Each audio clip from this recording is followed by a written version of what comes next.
Okay, good afternoon, everybody. I hope you've got hold of your Willy Wonka chocolate bar, and that will get you through the next sort of 15 minutes. So my name is Lawrence Horne. I'm the UK Country Director for Ogury. Thank you all for your time this afternoon. There will be a little bit of interactive Q&A straight away from slide number 2, because in the ecosystem in which we operate at the moment, one of the things that's hugely important to all of us is unlocking consumer trust. And in a world where consumer privacy is front and foremost of what a lot of us do, hold on, there we go. I'm going to ask you guys a question of what is zero-party data. I might just actually move over to this side so you can see a bit better. So first of all, early question, who has heard the term zero-party data? Just a quick show of hands. That is tremendous. So whilst we are pioneering this at Ogury, that's great news that clearly other people are also mentioning this terminology. The second is, hands up who understands exactly what zero-party data is. Do we have the same number of hands? No, that's brilliant. So zero-party data, the thing, if you're to walk away with one sort of nugget of information from today, this is data that is intentionally and proactively given by a consumer. And I will come on to explain exactly what that means, how that looks, and how we can all as an industry get better at unlocking zero-party data. But first of all, a little bit of scene setting. So the current data types, which everybody may well be familiar with. First-party data. This is highly sought after.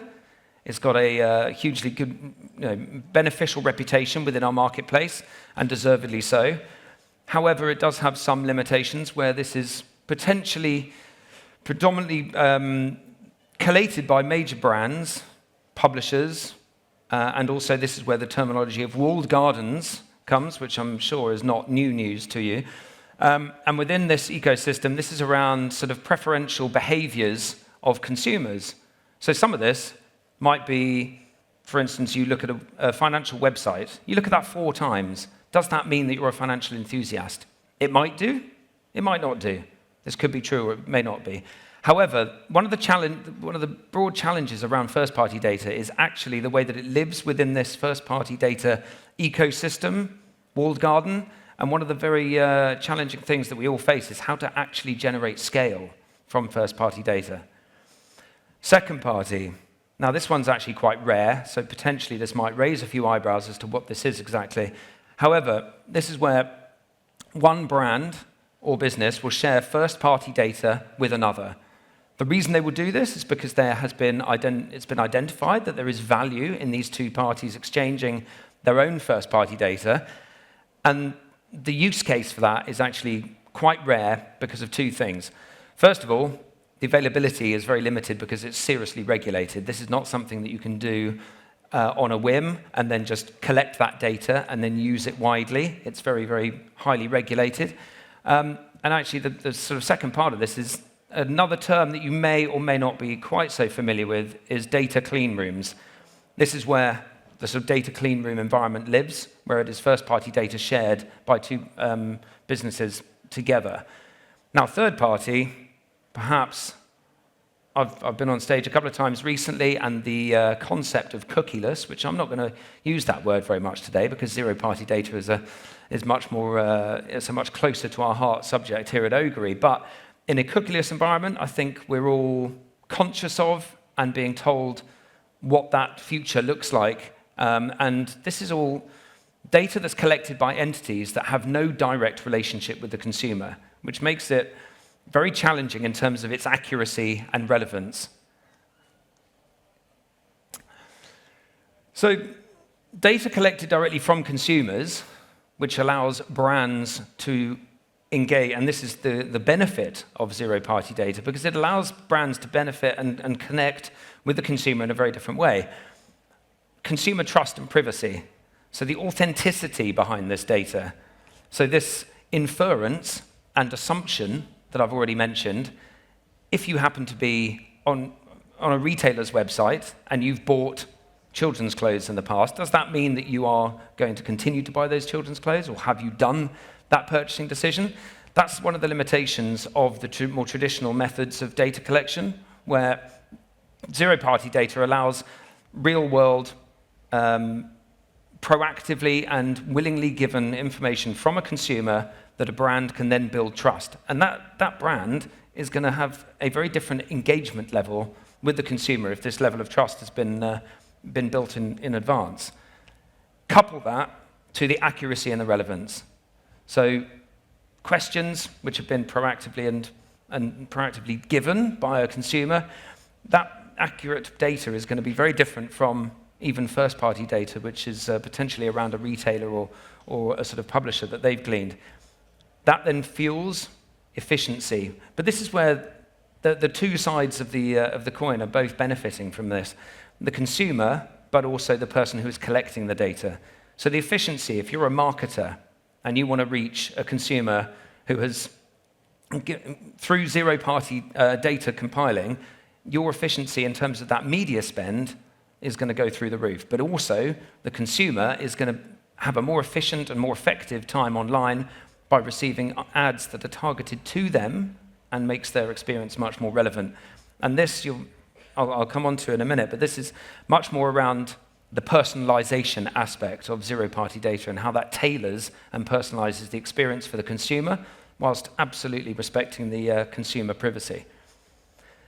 In a world in which we're tasked, or brands, marketers are tasked with trying to get hold of the right consumer, this offers a competitive advantage. And because you're not out there paying for data sources, you're getting this zero-party data yourself. This is a much more cost-effective solution compared with other data sources. So I promised that I would dig into zero-party data a little bit more because the lack of hands being shown around knowing what zero-party data is rather than hearing the expression and the terminology, I'm going to give you a few scenarios of how zero-party data can actually be collected and the different instances in which it's relevant and why that really helps for a brand to build this trust and this loyalty and this unique method of engagement. So preference data. Quite a lot of this is around service preferences, communication preferences. These are the things that you'll be familiar with, right? So you're on a website and you would hope that you get email communications, for instance, from a brand and they are relevant to you and they feel that they are tailored towards you and that's why you have an affinity with that brand. The way that you can ensure that that happens as the brand and as the marketer is by asking questions such as, I prefer purchasing products from companies that contribute to society. So if you're thinking about an eco-conscious consumer, then if you've got zero-party data questions which have been willingly given by a consumer, then you can tailor this experience. And now we're talking about both retailers, publishers, within those environments where the products, the communication, all of these preferences can be set so that the consumer has an understanding that you are actually acting with their best interests. Purchase intent. Now, I hope there might be some marketers, both at brands, but also agency side, in the sort of planning and communications world. This has long been around in our digital ecosystem. How do you know if somebody is a purchase intender? There is a hell of a lot of inference and assumption within this in the traditional methods of data collection. So because you've been onto a car website and you've researched a couple of new cars, does that mean that you intend on buying a new car, or are you just an auto enthusiast who's interested in going on and finding out about new cars in general? That kind of level of inference in terms of the authenticity of zero-party data being able to tailor and ask questions of a consumer that gets that background as to what their intent on buying is. And it may be this is based around time. Do you plan on buying children's toys in the next 3 months?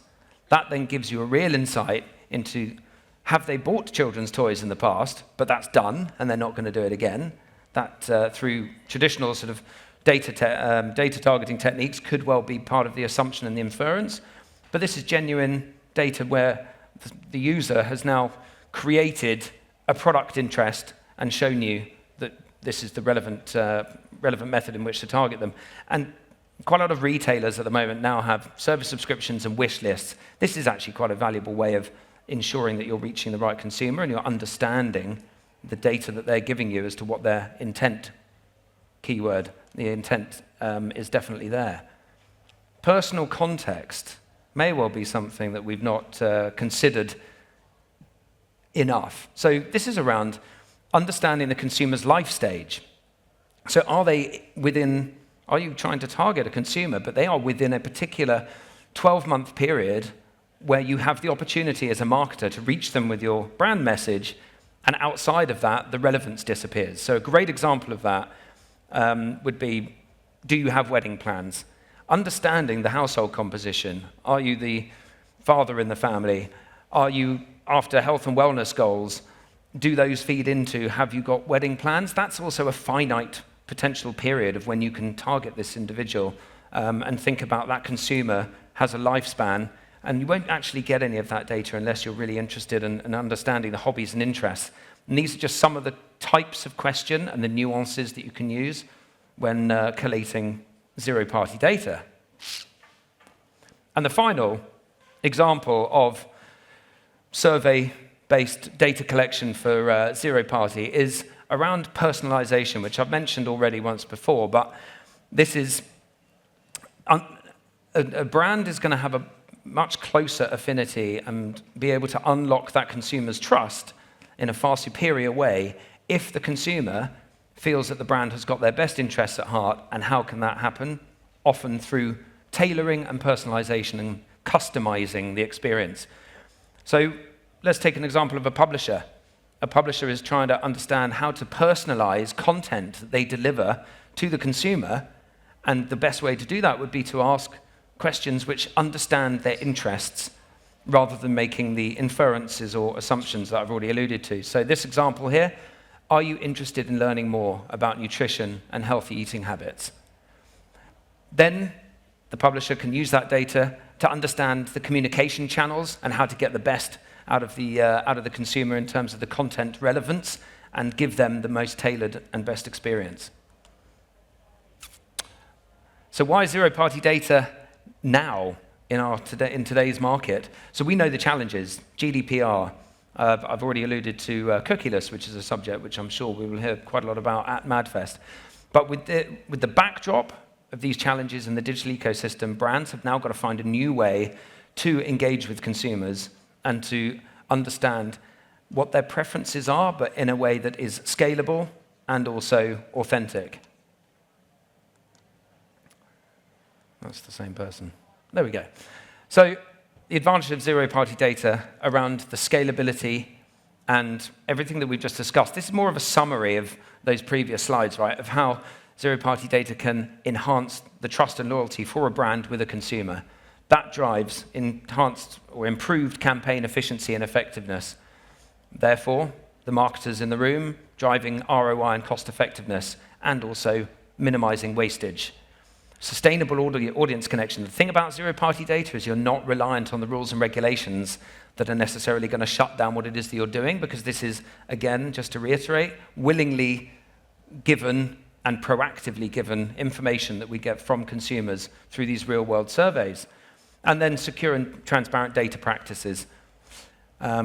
Conscious of time, so I'm just going to finish off with a couple of slides, not around necessarily a pitch of Ogury, but this is the positioning of why zero-party data is so important to what we do on a daily basis at Ogury. So we create what we've called personas. And so rather than targeting people, we are creating personas based on this. Here's an example, and I'll walk you through over the next couple of slides, walk you through exactly how this works.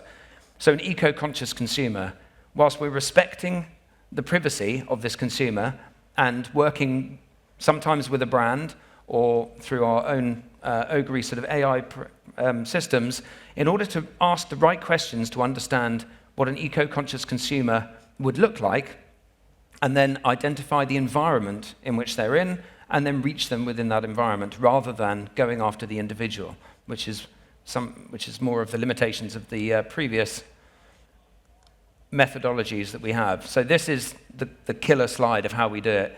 The sort of five sort of keys to what Ogury's unique and proprietary surveys are about. First of all, it's about scale. 1.5 billion data points that inform our ability to create these personas. It's always on. We're collecting data across thousands of placements. Statistically significant. That's brilliant. I remember doing that at university. I loved significantly statistical, empirical data. However, we are very proud that we actually deliver, there's a market standard of about 25%, a market standard of what makes up statistically significant data, and we actually deliver and glean 25% more than that on purpose in order to make sure that all of the data that we're pulling together into these personas is more robust. The strategic questioning, so I took you through some examples of certain questions that you can use. We typically use about 5, so the consumer is willingly aware of how they are transparently giving this data. Question 1 through to 5 builds high response rates, really gives credibility to the personas, and these are unincentivized. So this is the final example, last slide. You can see that I'm about to be kicked off. This is on Billboard. This is an individual or an article about sustainability within the music industry. And we can see that all of the boxes are ticked here, right? So our question around, I pay attention to where I purchase products and where they're made and grown. The survey data feeds into contextual semantic bid requests, but the key thing about Ogury is that yes, personifies an eco-conscious consumer, and it's within an environment where the context would be relevant. What we can do is therefore take that consumer and through our persona target them in areas which you would be not necessarily expecting them to be. So are they the same consumer, but they're on a website to do with finance, they're on a website to do with automotive? Zero-party data fuels those surveys, which gives us these personas and allows us to find those people elsewhere on the web, and it's ultimately respecting their privacy whilst delivering the most engaged audience for the brand. Thank you very much for your time. Appreciate that I went about 30 seconds over. You've done good. Thank you, Lawrence. I think you've done a great job of demystifying and explaining zero-party data. And the thing that always strikes me, and you said it today, that zero-party data is declared, and it's much more accurate because of the kind of questions you ask versus a lot of the data that has been used in advertising for a long time. What advice do you give to people out there about how they need to change the way they think about data collection? Because it strikes me that the number of hands that went up mean that this isn't necessarily understood widely across the industry yet. So it's related to zero-party data, but to go back to the cookieless story and what we're staring down the barrel of what will inevitably happen is that the cookie will be, the demise of the cookie is coming.